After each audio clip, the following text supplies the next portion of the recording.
మహిళా సాధికారతే లక్ష్యంగా ప్రభుత్వం పథకాలు రూపొందిస్తుంటే ఆ పథకాలను అడ్డం పెట్టుకుని మహిళల్ని వేధిస్తున్నారు కొందరు కామాంధులు. నెల్లూరులో ఇలాంటి ఘటనే జరిగింది. కోరిక తీర్చమంటూ వేధించిన ఓ అధికారికి చెప్పుదెబ్బలు రుచి చూపించింది ఓ మహిళ.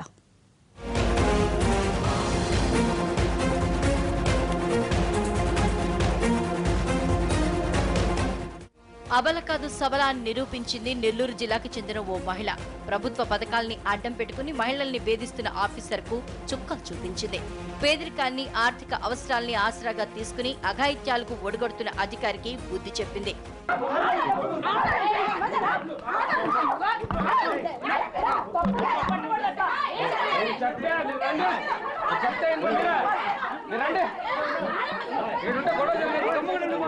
నెల్లూరు నగరంలో ఓ పొదుపు సంఘం సభ్యురాలు పట్ల నీచంగా ప్రవర్తించాడు మెప్మా కమిటీ ఆర్గనైజర్ భాస్కర్. పొదుపు సంఘంలో ఉండాలి అంటే తన కోరిక తీర్చాలంటూ వేధించాడని సభ్యురాలు ఆరోపిస్తోంది. ఇటీవలే ఆ సభ్యురాలు గ్రూప్ రద్దు చేయించడంతో ఆమెకు సహనం నశించింది. ఆగ్రహం కట్టలు తెంచుకుంది. తన గ్రూప్ ఎందుకు రద్దు చేశావంటూ కార్యాలయానికి వచ్చి సదరు అధికారిని నిలదీసింది. తలతిక్క సమాధానం చెప్పడంతో విసుగు చెందిన సభ్యురాలు సిఓ భాస్కర్ కు చుక్కలు చూపించింది.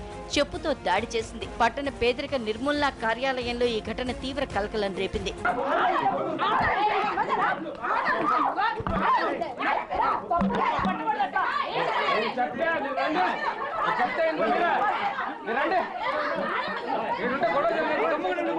నెల్లూరులో మెప్మా కమిటీకి ఆర్గనైజర్ గా పనిచేస్తున్నాడు భాస్కర్.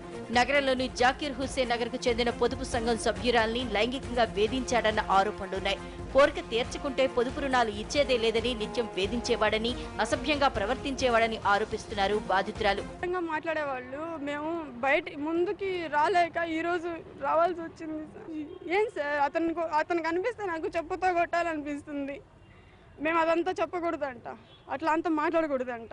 మమ్మల్ని అంటే మేము అనిపించుకోవాలి. ఎక్కడైనా ఇంతే, మమ్మల్ని అంటే మేము అనిపించుకోవాలి. మా ఏరియాలో వేరే సమైక్యలో ఉండే వాళ్ళని కూడా అతను ఇష్టం వచ్చినట్టు మాట్లాడాడు. కొడతాను చేస్తానని. వాళ్ళు కూడా ముందుకు రాలేదు సార్. ఈరోజు చూపించండి, మీరేమంటున్నారో అవి నేనేం చెప్పలేదండి. అంత అవసరం లేదు. హస్బెండ్ లేనప్పుడు ఇంటికి ఎందుకు వెళ్తామండి? ఒకవేళ జరుగుంటే మీరు అన్నట్టే కానీ జరుగుంటే అప్పుడే రియాక్షన్ ఉంటుంది. ఇక్కడ ఏంటంటే వాళ్ళకి ఆమె నష్టపోయానని భావిస్తుంది. సమాఖ్య అధ్యక్షుడు ఏమండి, ఆ సమాఖ్యలు తీసేస్తున్నారండి. ప్రస్తుతానికి లేదు అమ్మ, ఆ సమాఖ్యలు ఇష్టం మా చేతిలో లేని వ్యవహారము. మెప్మా కార్యాలయంలో అలజడి రేగడంతో పోలీసులు ఎంటర్ అయ్యారు. సదరు అధికారి లైంగికంగా వేధిస్తున్నాడంటూ స్థానిక పోలీస్ స్టేషన్లో ఫిర్యాదు చేసింది బాధితురాలు.